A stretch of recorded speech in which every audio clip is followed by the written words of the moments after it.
Hello, and welcome to episode 16 of the Rain Check podcast. I'm Austin. And I'm Donna. This episode, we will be discussing Edward the Confessor, not to be confused with several of the other Edwards. Edward Ironside. I think that was Edmund, actually, but Oh, yeah. Edward, The Exile. yeah, that was one. Um, but still not Edward the First. So Edward the Elder, right? Edward the Elder, yeah, that was a really early. That was, I think, Alfred's son or grandson.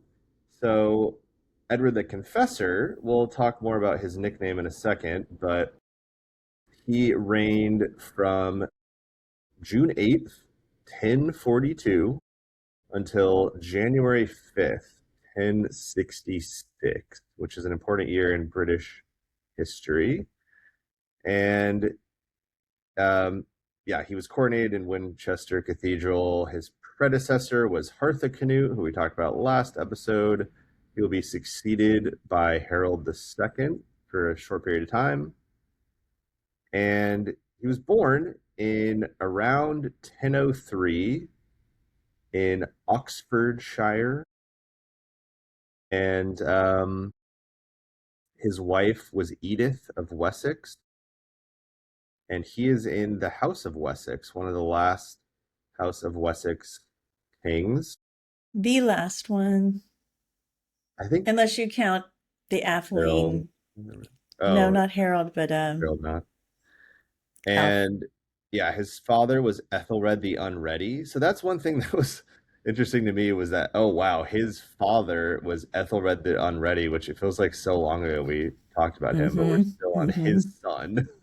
Mm-hmm. And his mother was Emma of Normandy, who Queen can't, Emma.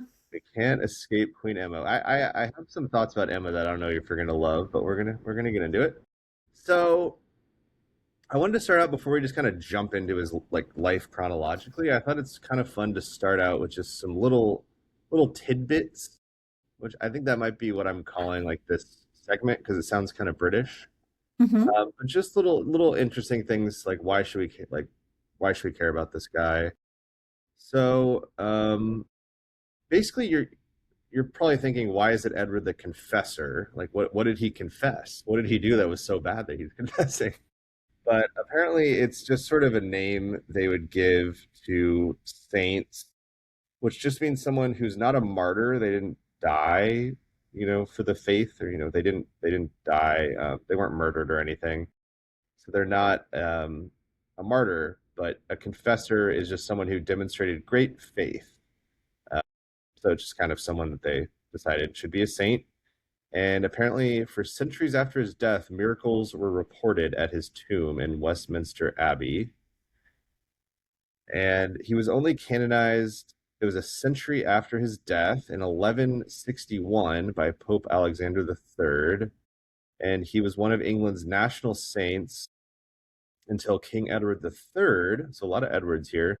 King Edward III adopted Saint George as the national patron saint in about 1350. Um, and we'll get into this later, but he may have been celibate by choice. So he wasn't an incel.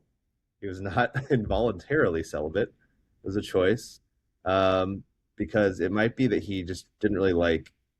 Maybe not. He hated his wife personally, but he just didn't like his wife's family, the Godwins, and we're definitely going to get into why that might be. And obviously, that had a big impact because he doesn't have a direct heir. Well, And I yeah, think it's also interesting that he spent his a lot of his life in exile. You said he was born in, I don't know if it was at that 1003 or 1003. 1005. Yeah, around there. 1003, and the Danes invaded a decade later in 1013, and so he was forced to flee to Normandy, and he spent then, at least 25 years there with his Norman relatives, kind of living by their grace, right? They had to support him. I don't know if he was getting sent money from his mom or if he just was depending on the kindness of others, to help him. So that's kind of interesting. And also, Hmm. well, just the whole relationship between he and his mother and his half brother and his murdered brother and all those family dynamics made for, Family drama for sure. Yeah. yeah. That is something I would be interested in looking at because it is kind of a common thing that would happen is like an exiled noble. Like actually later on I'm going to talk about this guy, I think Malcolm from Scotland, who was like an exiled noble that was living in Edward's court. So there Hmm. must have been some system for you're you're a noble who's exiled, but it's like there must be some way that yeah, I wonder how they get money if it's just the king directly just kind of gives him money because he's getting some sort of advantage out of having him in the court or yeah. That's it. Right. That's what I think, is that whoever can take advantage or think that there might be a future advantage to being on his good side will help him out. Yeah. So here's Edward if you're watching on video on the Bayeux Tapestry. So plays an important role in the reign of William the Conqueror, which we'll get into. And yeah, so before we jump right in, I just wanted to say what he kind of was described as looking like. So according to the Vita Edwardi Regis, which I think you can kind of guess sort of what that means, he was a very proper figure of a man of outstanding height and distinguished by his milky white hair and beard, full face and rosy cheeks, thin white hands and long translucent fingers. In all the rest of his body, he was an unblemished royal person. Pleasant, but always dignified, he walked with eyes downcast, most graciously affable to one and all. If some cause aroused his temper, he seemed as terrible as a lion, but he never revealed his anger by railing. I'm not really sure what that means. Like to Interesting. control his anger, maybe. But, That book that you just mentioned, the Chronicle that you just mentioned, that was commissioned by his wife, Edith. mm, So I'm just curious whether Edith got the idea. I'm guessing that she got the idea of commissioning a chronicle to tell the story the way she wanted it told, based on Emma, her mother-in-law, having done that a few years earlier. makes It sense. is a Yeah, smart way to have history remember things the way you want them remembered, similar a little bit to what Jacqueline Kennedy did in creating Camelot for the Kennedy presidency. 100%. Yeah. And yeah, like this historian says that that description it has obvious elements of the ideal king. It's very flattering. He's tall, distinguished, affable, dignified, and just. And yeah, it's interesting to kind of see that's how they see the ideal king is sort of he's kind of old and but wise, and sort of calm but Quiet, quiet. calm, yeah. Yeah. Because that is what's interesting is we've had all these like boy kings, all these like teenager kings, and now all of a sudden we're getting like an older man, Yeah, that's true. like he's starting out old, not super old. Other than Athelred, um, who started as a boy but was pretty old by the time he was done. All the other kings before and after him were very young. I guess Canute did last for a while, Right. Well, but Canute was pretty young when he started, but you're right. He did live he for lived for quite a a while. while. So jumping right in, as we said, it's just not 100% clear. That's what's interesting is you'd think they would at least write down when a king was born or like when a new prince is born they would write down the year, but it's like he was born either 1003 or 1005, somewhere in that window, as I said, to King Ethelred the Unready and his Norman wife Emma of Normandy. So he's half Norman. And then we've gone over this quite a bit, so I'll just kind of skip over like these things of in 1013 he gets forced into exile when King Sven Forkbeard conquers England. And then so he's going to live in Normandy for basically the next 25 years. He grew up in Norman courts. He was educated there. So he basically is Norman. Just imagine someone, let's say from California, and then they move to New York City when they're like 10 years old. they're going to basically just be New York, but have some, loyalty to their home. Um, and then his father dies in 1016, Ethelred. So that's when Canute takes over, and Edward's still in Normandy. This is when it must be a little awkward because his mother remarries Canute. So Emma marries His Canute, father's enemy. Yep. his father's enemy. And so then apparently I read that this guy, Robert, Duke of Normandy, attempted an invasion of England to place Edward on the throne in about 1034. So when he was about 30, but it got blown off course to Jersey. I feel like that's the same general time period when his brother Alfred also was making it over to England. So Robert That was might when have he been got, you're talking happy. about when he got the letter from his mom? Yes. That's a But little bit remember, after, but it is around. okay, okay, because we heard that Edward was also trying to come over at that time, but either quickly landed and left or didn't ever land. So I thought maybe this was the blown off course, might have been that. But you're saying that Duke Robert came after Alfred's No, this is murder? before. Before, We okay. haven't got there yet. I'm going in order. Okay. Um, so yeah, he also had support to the throne from some other abbots, notably this guy Robert, the other guy Robert, who is the Abbey of Jume. I don't know how to say this. Jumièges. Jumièges. Jumièges. So he's later going to become Edward's Archbishop of Canterbury. It's Robert of Jumièges, and this is when it's said that Edward was said to have developed an intense personal piety, like sort of, I guess, becoming close with this Robert guy and becoming more Christian, but it seems likely that that was probably more embellished later on. And yeah, apparently his mother was more interested in supporting Harthacnut, which kind of makes sense because that's literally Canute's son, so he's going to have a stronger claim. So she's not really giving Edward much attention right now. And then in 1035, Canute dies, and then it's a year later. It's in that kind of chaos of Harold rushing over, saying he's king, and Harthacnut's fighting the war in Denmark. So Emma's still there, and she in 1036 she invites them to England. And the more I read, the more it does seem like she probably did send that letter because she wanted more people on her side, and she didn't think that Godwin was going to blind Alfred. So, as we know, Godwin blinds Alfred, essentially just killing him because it's like he blinded him and then he died. So it's like he essentially murders Alfred. And we got to keep that in mind because that's going to come into play later on when Edward banishes Because Godwin. presumably Alfred and Edward were close since they grew up Yeah, they're exiled literally together in brothers. Normandy. Yeah. Well, they're brothers Right. and they were the ones that were exiled together. Yeah. Yeah, I feel like a lot of this stuff, it's easy to just read it as just like facts, but you kind of forget about, oh yeah, he's gonna remember this like 20 years later. It's not like he's gonna forget that happened.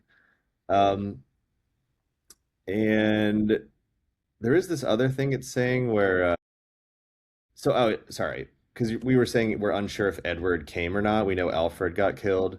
It does seem like Edward did actually go and he fought like a minor skirmish near Southampton and then just retreated. He probably got there. He was feeling good. He's like, all right, maybe this is the time we take back over our like rightful, throne. But then he kind of maybe Alfred gets killed and he's like, actually, I'm just gonna leave. I'm not feeling too good about this. And so then basically because of all that, Emma gets banished and Harthacnut becomes king now. And so Harthacnut is also Emma's son, right? Harold was not related to Emma directly, but Harthacnut is Emma's son. So he has a closer tie with Edward.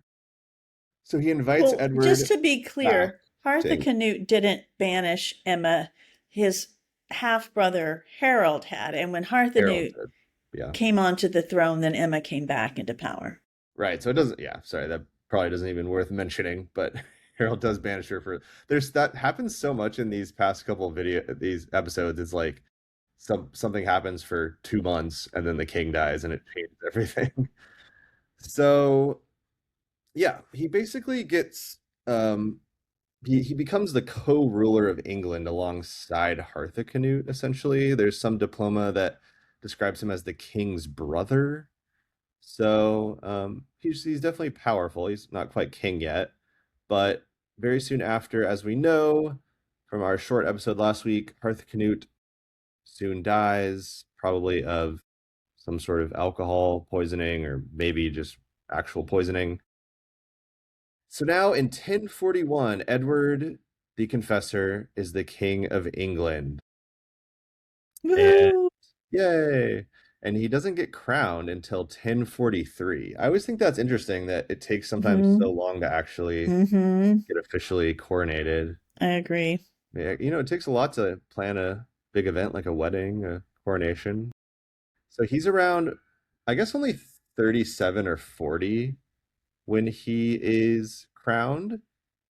So good for him. He spent all this And time exiled. what's one of the first things he does when he is crowned? He one word for it is he marginalizes his mother Emma. So he He strips and Emma of her land Yeah. and wealth. All right, I want He you to speak, but then I do have a response to it. he and three of his most powerful earls, and remember he needed those earls because he didn't have a big base in England. So he and three of his most powerful earls rode to Winchester, where Emma was based, and accused her of treason and stripped her of her lands, her treasure, and her titles. Some argue that they accused her of treason, but that's unclear. Others, like the Anglo Saxon Chronicles, say she had been too tight fisted with him. But most historians think it's more likely that Edward was just settling a score, that he was pissed because he felt like Emma had favored Harthacnut over him for most of his life, that his Hmm. mom had ignored him for 25 years, etc. And potentially he had been convinced that Emma was complicit in leaving both him exposed and Alfred exposed in what resulted in Alfred's murder. So he may have blamed her for the murder. He certainly must have felt abandoned by her. And potentially, I was thinking, she had had so much power for so long, and Harthacnut had been happy to have her have power. So maybe it was also in part for Edward to establish that no, he was the one in charge and he wasn't just a puppet being controlled by Emma. Yeah. Wow, you said a lot of what I was going to say. Yeah, just that it kind of makes sense why he would be bitter against his mother because you gotta it makes sense that especially at this time you gotta be focused on yourself and just trying to survive and get what you can, but she is pretty blatantly just like, oh, my husband died, I'll just marry the new king. Oh, he died, it's like she kind of just sides with whoever's ruling. I don't know. Yes, but on the Choice. other hand, with her husband dead, and she just has two young sons, Hmm. and she's got this powerful Dane that has now taken over the country. If she had said, "Oh, I'll go in exile too, and we'll gather," she could have said, "I'll go to exile too, and I'll gather my brother and our Norman forces, and we'll try to attack England." But she hadn't lived in Normandy with her brother in many, many years, ever since he had sent her off to be married to a man that she couldn't stand in the first place. So she wasn't in a great position either. She didn't have a ton of choices. Yes, she did do the choice that continued to put her in power, but Hmm.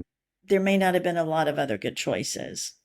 That's true, but it does seem, and there's so much that we'll just never know. But I just think the fact that he does this makes me think that like maybe it was just like a personal thing. Like she just didn't really like Edward that much. Like she kind of just liked her other like Hertha Canoe better for whatever. Like it just seems like she was a little bit more loyal to like the Danes. Like she just seemed to like them better. Just from what I've I read, guess, it just seemed like. yes, I think it's easy to say that because the evidence supports that she definitely supported Harthacnut and not Edward and Alfred. I mean, as far as we Yeah. know, she never went over and visited them for 25 years. On the Right. other hand, Edward was her firstborn son. I think he was her firstborn child. I think So, so. speaking as a mother to my firstborn son, I think I can't speak for every mother, but I do feel like there's something special about that you're not going to forget. So, in my mind, reading it most favorably, she loved Edward and she did remember him, but she had to do the choices that, play the hand that had been dealt her and do it in a way, really where he could still, I mean, she made sure that Canute didn't go and kill Edward and Alfred. A lot of kings will go and murder or have murdered rivals to the throne. So potentially being in this place of power allowed her to protect them. I guess we'll never know. That's what's interesting is like you could write a historical fiction novel. I mean, I Like guess you Patricia already read a book Bracewell about it. did. Like someone could write a book, yeah, like that's obviously more about Emma. Like you could write a similar book that makes Emma seem like super mean, and 100%, especially if you wrote it from Efgifu's perspective, the mother of Harold. But I will say, within a year of his exile or stripping the power away from his mom, mm, Edward basically went and gave it back to her. So, right. But I don't know if he loved like it wasn't something that he wanted to do necessarily. Yeah, so I had a couple more things about that. So a direct quote was Edward complained his mother had done less for him when he wanted than he wanted before he became king and also afterwards. So it seems like not only was it before the king, but it seems even after she wasn't. She probably just, was used to having a lot of power and didn't want to fully give it all over to Edward. And mhm. yeah, also her advisor Stigand was also deprived of his bishopric in East Anglia. But they were both soon restored to favor. And so when Edward came to the throne, he had a pretty weak position. So basically, of like the major earls at the time, there were these three leading earls. And but since all this Danish rule that had been happening under Canute and his sons, the sort of Wessex rulers had been weakened. So only Leofric was the earl that was descended from a family that had served Ethelred, and then this other Earl Siward was probably Danish, and then Godwin. We've heard about Godwin. He was English, but he was one of Canute's men, and he was married to Canute's former sister-in-law, so he was Danish sympathizer. And so then in 1045, Edward marries Edith, who is the Godwin's daughter of daughter. Yeah. Godwin. Yeah. Hmm. And also, I don't know if I said Godwin is specifically the Earl of Wessex, which is has traditionally been the center of power in England. And I And will just add that, we just mentioned that first Edward took everything away from his mother, and then within a year, he gave everything back to his mother. We don't really know why, but within a year after that, he married Edith, as you said, the daughter of Godwin, who had been Emma's one time biggest supporter, but who had turned on her and switched his loyalties to Harold. And whether Edith didn't want Emma at court or if Emma didn't want to be around Edith, as mm, soon as Edward married Edith, Emma left court, retired to Winchester, and basically wasn't heard from again. She lived interesting. on for another 7 years or so, but she never tried to have power or, you know, influence after that. I did not realize that. Um, so there's this other part where so King Magnus of Norway wanted to take the English throne, and oh, sorry, I'm jumping a little bit ahead. So real quick before we moved on from just the Earl thing, I just wanted to say that apparently um, Edward had a lot of money from his land. Like he had a good amount of land, but they were scattered around, especially in the south. So he didn't have like a personal power base. He just kind of had land scattered around. Um, and he didn't seem to really try to build one. Like he never. really starts to do that, and he even pays off the 14 foreign ships which constituted his navy and abolished the tax raised to pay for it. So I think we had read, I forget which king had started the tax Mhm. that I um, think it was Harthacnut. Ironside, I think. Maybe. Oh, maybe, but I remember Harthacnut was in trouble for taxing the people so Right, right, heavily. right. I think you're right. Yeah. So he got rid of that. And yeah, as I said, so King Magnus wanted to take the English throne, and so Edward takes command of a fleet at Sandwich. And um, anyway, this guy Sven of Denmark submitted himself to Edward as a son, hoping for his help in battle against Magnus for control of Denmark. But Edward rejected his Godwin's demand that he send aid to Sven. So Godwin Sven wanted. was Godwin's son. Oh, okay, I didn't realize that. Okay, so yeah, Godwin obviously. Oh, that's the. I didn't realize that was the picture you sent me. Okay, so Godwin wanted to have him help, yeah, his son, but Oh, okay. I could Edward be didn't getting want to. confused. So let's No, you're put right. a You're right. nut in Sven the that. second of Denmark is. Oh No, I don't think so. I no, he's think I'm not. He's the confusing. grandson of Sven Forkbeard. Right. And Godwin does have a son whose name starts with an S that might be Sven, but might be I don't something think very he would have similar named to his son Sven Sven. though. That's like super Danish.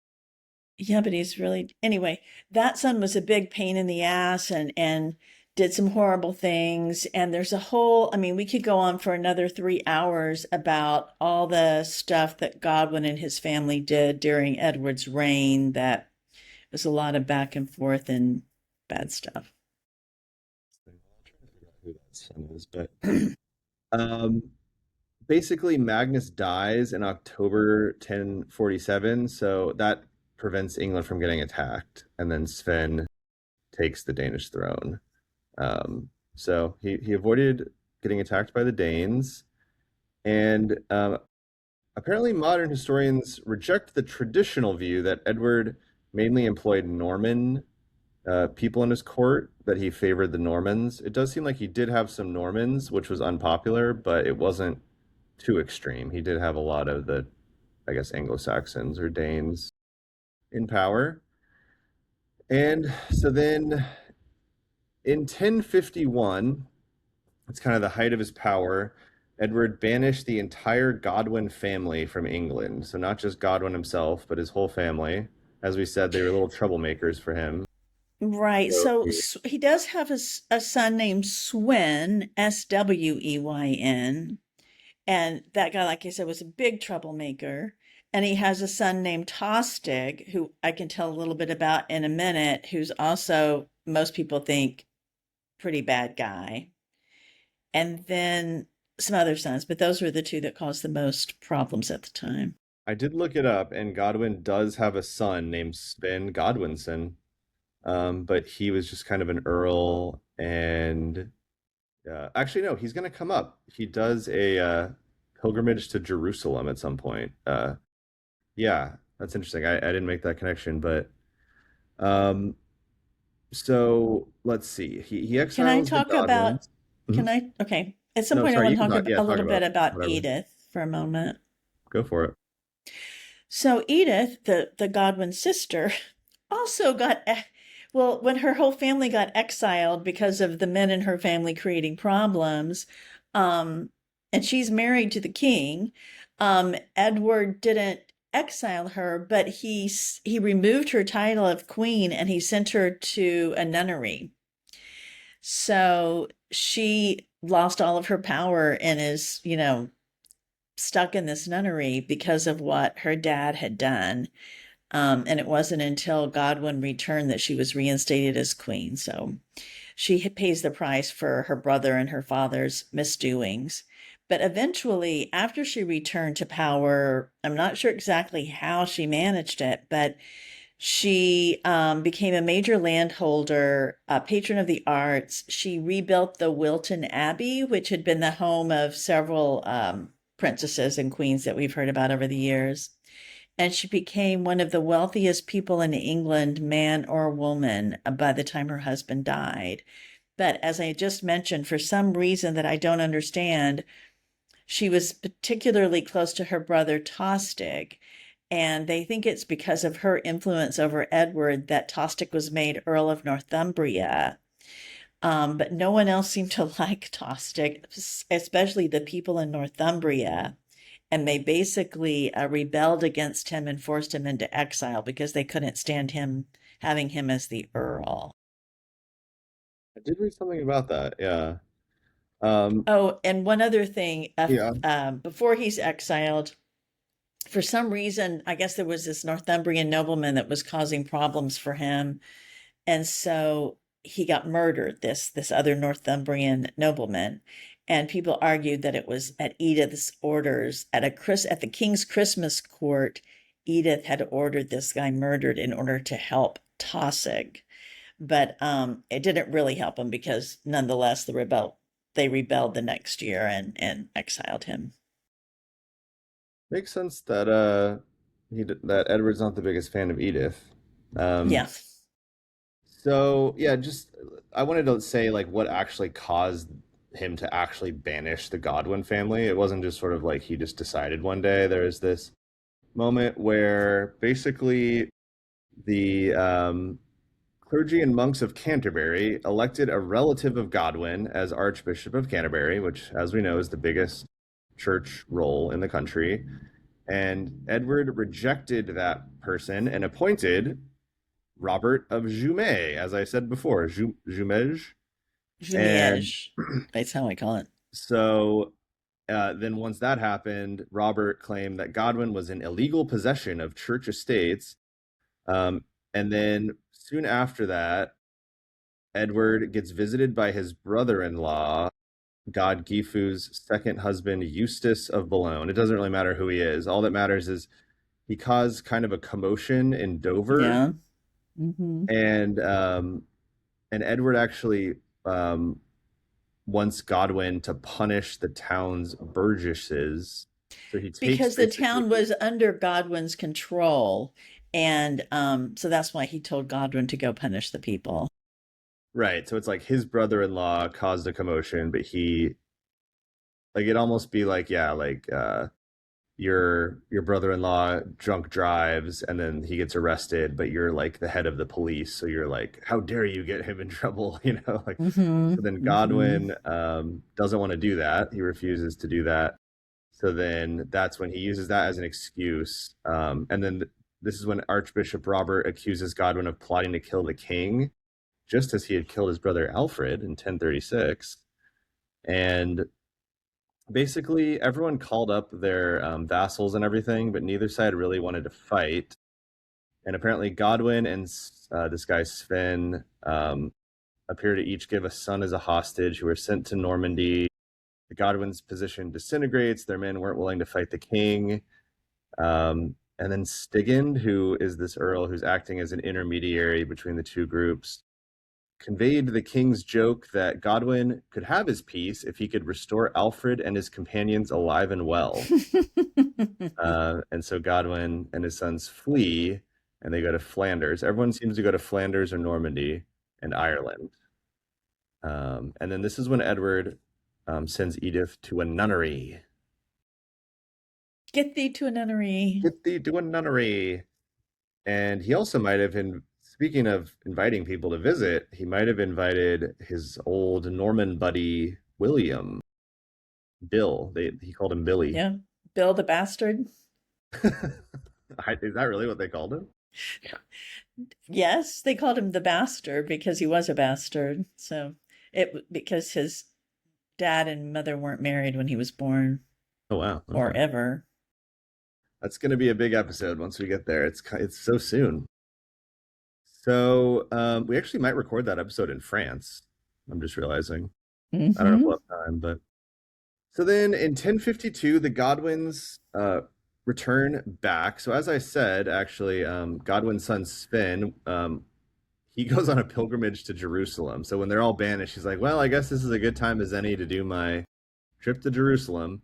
But he dies on the way back. And then, but Godwin and his other sons return with an army. They receive considerable support.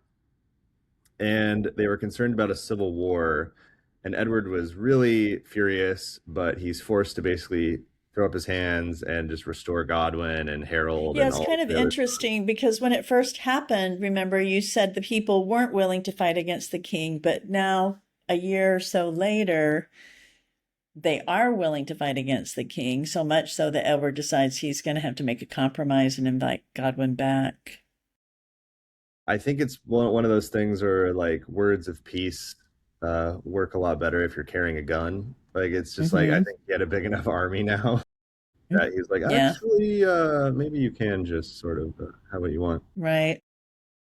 It's yeah, it's like people didn't want to fight the king until yeah, they felt like they could maybe win. Um, Mm-hmm. so Well, yeah, the people were really getting more and more tired of the Normans, because the guy that had wreaked havoc on his visit to Dover was Norman, right. and a lot of the people in power that Edward had brought over were Norman. And so I think part of it was, I think Edward definitely didn't handle well the fact that this English village had been ravaged by this Norman relative of his. And instead of like making his relative make good to the English people, he instead had Godwin go and punish the English people, you know? And so they're like, well, who are you the king of, England or Normandy? So I think that part of True, it was this feeling that the king wasn't supporting them. definitely, yeah. And I do feel a little bad for England because so many people. It's sort of like we were saying with like the Scandinavian countries, they kind of treated England as like a bank. And same with like the Normans, they kind of see England as like the backwater, like, oh man, like I have to go to England. You guys are over in like Provence, or whatever in France. So yeah, Edith is restored as queen, and Stigand, who had been that intermediary, he is appointed as the archbishop in Robert's place. And this was kind of interesting. Stigand retained his existing bishopric of Winchester and this pluralism, so having the bishopric in Winchester and Canterbury was a continuing source of dispute with the Pope. Kind of makes sense. He's getting a little too popular or too Mm-hmm. powerful. And so a couple episodes ago, I mentioned Macbeth, and I think I was getting that mixed up. I had read something about Macbeth, and then I think I got confused because it was about Denmark, and I was thinking there's something rotten in the state of Denmark, but that's Hamlet. But Mm-hmm. Macbeth is coming up in this episode. So basically, Macbeth was a real king of Scotland from about 1040 to 1057, and as we know, Edward's reign was 1042 to 1066, so they overlapped a lot. And so basically, Malcolm was this Scottish guy who was exiled at Edward's court, and he kind of sheltered and supported Malcolm. Uh, and in 1054, Edward sends Siward, Earl of Northumbria, to invade Scotland, and Siward defeats Macbeth, and then Malcolm, who joined them on the expedition, gains control of southern Scotland. And apparently, it was a big invasion. There were 10,000 men, and they had ships and everything. And actually, in the play of Macbeth, Edward appears briefly but meaningfully in Act Four. Malcolm is at the English court, and Edward, who's referred to as the Holy King, is portrayed as a saintly, almost miraculous figure who can heal the sick through the royal touch. And it's kind of like Shakespeare is using him as a direct contrast with Macbeth. He's sort of like everything a good king should be. And Macbeth, if you've read the play, he kind of becomes like Mm-hmm. corrupted. He becomes a bad king. And Well, uh, just the something last thing is, interesting. yeah, Okay. just the last thing was just apparently Shakespeare's Macbeth is based on the Holinshed's Chronicles, which is not really historically accurate. And apparently, Edward the Confessor was actually famous in medieval times for curing scrofula, which is a Right. tuberculosis-related skin disease, by touching sufferers. And English monarchs kept up this ritual for centuries after him, all the way until Queen Anne in the early 1700s. Back to King Malcolm of Scotland that you were talking Hmm. about. He's going to come back into the story in an episode or two because he marries Margaret, who becomes Saint Margaret, and she really um, causes Malcolm to have this if he has a reputation for being a godly person, it's probably because of his wife Margaret. But Margaret is the daughter of Edward the Exile, the grandson of Athelred the Unready, and the sister to Alfred the Atheling. Wow, it's all connected. Yeah, so when they send for Edward the Exile and his family to come back, that's how Margaret ends up getting together with Malcolm. So basically, but one other thing, I guess, is Edward also ordered the assassination of the South Welsh prince Rhys ap Rhyderch in reprisal for a raid on England, and Rhys's head was delivered to him. But then in 1057, by this point, basically there's a point where the Godwins were actually kind of losing power, but then a series of kind of deaths and rearrangements and just sort of things happened that caused them to actually have a lot of power. And it sort of seems like later in life, Edward kind of threw in the towel and was like, I'm not going to really ever have that much power. The Godwins really are Mm-hmm. actually, they're like the deep state, basically, or they're just like very powerful. He just got So, tired and worn out of fighting, maybe. hmm and so he kind of early retirement, he devotes himself to hunting, and which he would do every day after church. And this is when he starts building Westminster Abbey, puts a lot of energy into that. And it's in a Norman style, but he will be too ill to attend its consecration, which is on December 28th, 1065. But he is buried there. But he is buried there. So And it's obviously the first interesting one. because his mom was, who died before Westminster Abbey was completed, is buried in Winchester, the town that she was most associated with, next to Canute and Harthacanute. And I was going to say, Edward didn't call for her body to be transferred to be near him, but he couldn't have because he was basically dead by the time Westminster Abbey was ready to hold people. So, Right.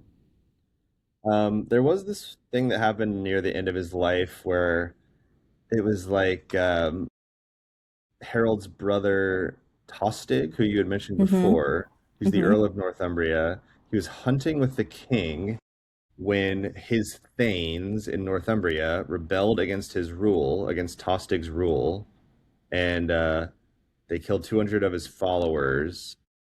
But essentially, I couldn't really understand all the ins and outs. But essentially, Edward has to kind of submit to, I think he has to end up banishing Tostig or banishing Yes. someone that he didn't want to. Um, and it just basically was like a big embarrassment, a big humiliation for him. And that might have actually caused a series of strokes that led to his death. Oh, I didn't realize that. But it does cause Tostig to take some actions that are going to cause problems for his brother Harold later. All right, well, we'll save that for next time, I guess. Um, yeah, so we're kind of getting to the end here, but just some last notes. Did you have anything before I kind of just talk about? Well, I mean, you mentioned earlier the celibacy story, and that is mainly interesting. Well, it's interesting for many reasons, but one of the side effects of that is, of course, that the succession is uncertain. Hmm. Um, and again, like you said, we don't know if it's because he just didn't like Edith, if he had made this vow of chastity because of a religious issue, if maybe they did have sex, but he was infertile or Edith was infertile and they just never had children. There it could be A any lot of number of things. possibilities. Yeah. All we know is that they never had any children. But he did, as I mentioned, Edward the Exile in 1054, he sent a bishop to bring Edward the Exile home as a possible heir. And Edward did arrive in 1057 when Edward was still king, but he died almost immediately. Was he murdered? The timing of it was pretty curious.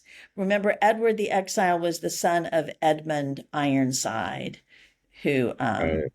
had died from his injuries after battles with Canute, who was the son of Athelred. So he was, I guess, Edward's nephew. Um, so Edward the Exile, who would have been the right age to have been a successor and would probably have had a better claim to it than William or Harold or anyone else, because he was Edward's nephew and the grandson of Athelred and an Anglo-Saxon.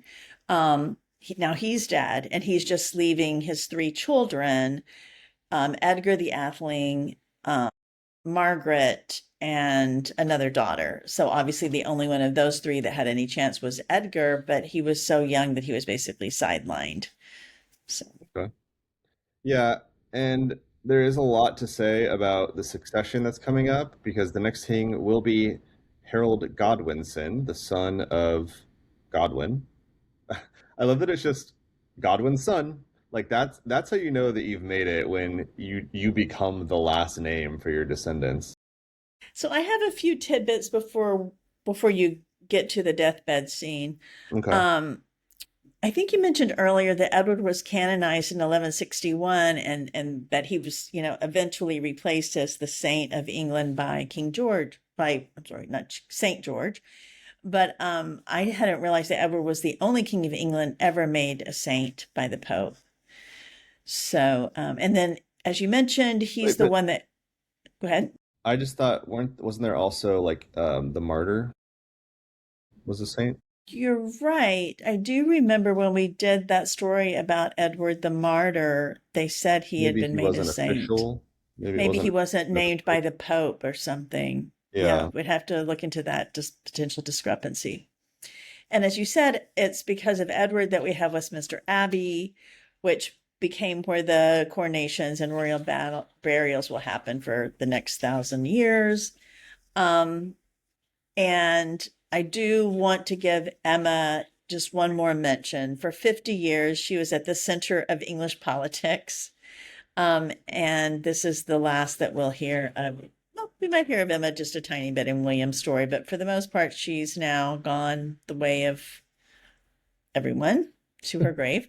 At least she left that story behind in the Chronicle. And I think, Edith, his wife, has this interesting story of going from crowned queen to banished wife to crowned queen again and eventually becoming the richest woman in England, outliving Edward by nearly a decade. And she ended up having to watch all four of her brothers die in 3 weeks. Um, and she, as we said, commissioned the story of King Edward that we know of today. So she got to make sure the story was told in the way that she wanted it told. There was one other thing I wanted to mention, but While you're I'll thinking have about it, I just wanted to to kind find of it. reflect on so he dies on January 5th, 1066, just days after Westminster Abbey's consecration, which is kind of poetic, at least it got done before he was Mhm. dead. And reportedly, he names Harold Godwinson as his successor. But as you know, you can kind of see how he wouldn't really be like dying to have the son of Godwin be his heir, just like how he No. wasn't loving the fact that he was. I was trying to imagine what it would be like to be married to the daughter of kind of your op, like your biggest rival, to someone you don't really like who has all this power, and you're married to his daughter. Like that would be really awkward. Like you can never really trust her because she always is going to be a little bit more loyal to her own family. Right. Yeah, I don't think that he really cared for her, but she is at his deathbed, and Yeah. because of that, she is in the Bayeux Tapestry, and she is one of only three women depicted in the Bayeux Tapestry. And we're talking the Bayeux Tapestry is like 90 plus yards long. It has thousands of men. It has It has serfs. horses. It has horses. It has people on ships. It has men doing every sort of activity. You would think the world only contained men, except for these three women, one of whom we don't know who she is, and she's just fleeing a burning house. one of whom like a priest seems to be pointing his finger at, and a naked man is trying to seduce with his private parts out. And then the third Ah, one being Edith at the deathbed. So, wait, what is yeah. going on with that thing you just mentioned? I don't remember that being part of the tapestry. Yep. Yeah. I But we have a don't know scene in the book that why, I'm or writing. Nope, nobody knows why. I have a wow. scene in my book that I'm writing about Adela where she sees the Bayeux Tapestry for the first time, and she's like super excited because she thinks she's going to be featured in it as the first of his children born after he conquers England, with this whole tapestry being about his conquering of England. She's like, well, surely I will be in there. And she goes and she's looking, and of course she knows she's going to be at the end. So she's patiently like looking and looking and looking. Oh, this is blah blah blah. She goes all the way to the end after such a long time of looking at everything, and she's like, wait a minute, like I'm not here. Wait, and neither is my mother, and neither is any woman except these three random people. So You should definitely have a scene where she reacts to the naked guy. She should be like, "What the heck is this?" Like, what? yeah, What? Or there's you there's should. actually quite a few penises, mostly horse penises, but also quite a few male penises portrayed in the tapestry. Like that, I feel like that's a good thing to stretch out. Like, or since we don't really know, like you could just make up a funny story for like, oh yeah, it was William's cousin, like was always naked and like, I don't know. Something. That seems kind of funny. But yeah, if you're watching a video, this is that tapestry. This is Edward on his deathbed, surrounded by, as we said, these three women. And No, is it's the guy Edith supposed to and be Harold. It's Edith is at the Godwin? bottom at his feet. See, with all the thing on the car scarf on her head. Mm-hmm. And then Harold is probably the one that's kind of kneeling with the red, um, kind of bright red tunic on. Yeah, And then this guy opposite him is probably the Archbishop where or he's a all in bishop. yellow. He kind of looks like he's No, like no, a. he's in brown, the older gentleman, opposite Oh, of okay. the kneeling Harold. Yeah. And I'm assuming the guy at the end is probably a servant or something. I don't know who he is. Okay. All right. So we'll get more into that next week because we won't have a ton to say about Godwinson, but I guess I'll save my thoughts about whether or not he spoke to William. But I definitely think his loyalties would have lied more with William than with Godwinson. So I do think that he told William that he could probably be king.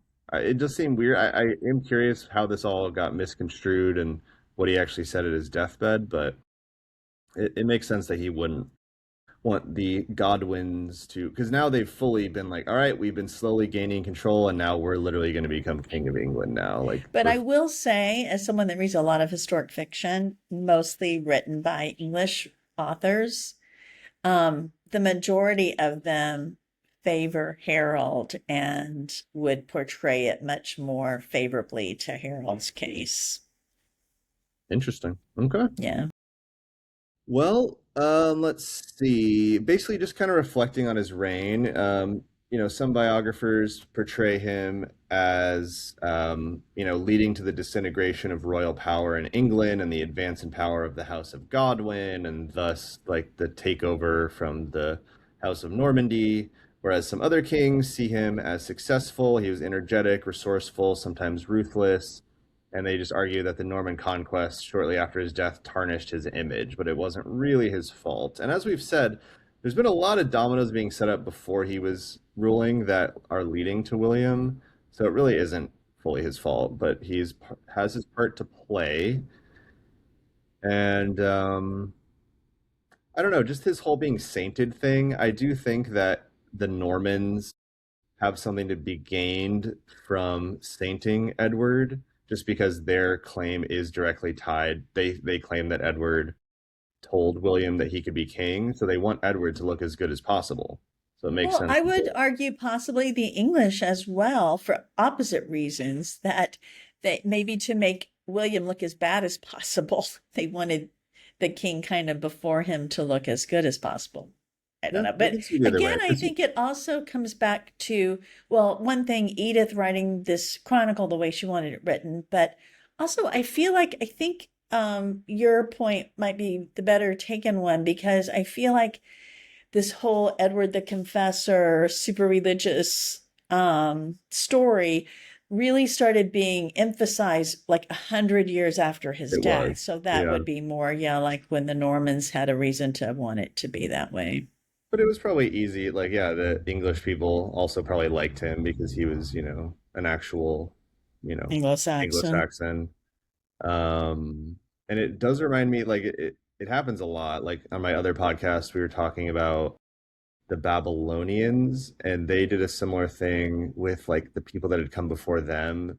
Basically, like there is this poem that's talking about, oh, it was so sad that this city fell and the civilization like fell down, but it was written by the people that conquered it.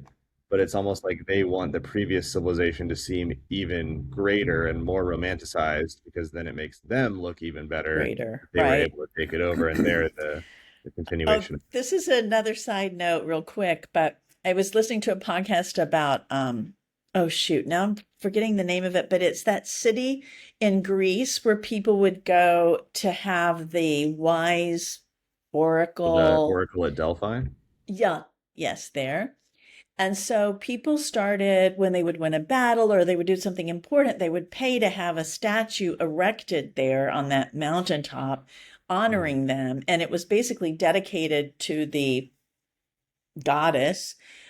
And so no one could take it down because it didn't belong to the people anymore. It was the god or goddess's ownership of it. So then it became this thing where even after Rome conquered Greece, they still would come and the emperors, many of the emperors would come and have a statue erected of themselves there, even though at this point Delphi was a very small little nothing, thing, because of this kind of they wanted to be where Alexander the Great or where other, ancient Greeks they had heard about had their statues input. So Right. Yeah, it's funny how even we the things we think of as so ancient, they had people that were ancient to them. Yeah, here's the Edward's funeral at Westminster Abbey and the Bayeux Tapestry. So I wish they still made tapestries like this. Like we should have a tapestry for major events. I know there's a woman in England who I follow on Facebook who is hand stitching a direct replica of the Bayeux Tapestry. It's taking her years and years and years. Yeah. All right, well, we should probably wrap it up. We're almost at an Okay. hour. It's one of our longer episodes.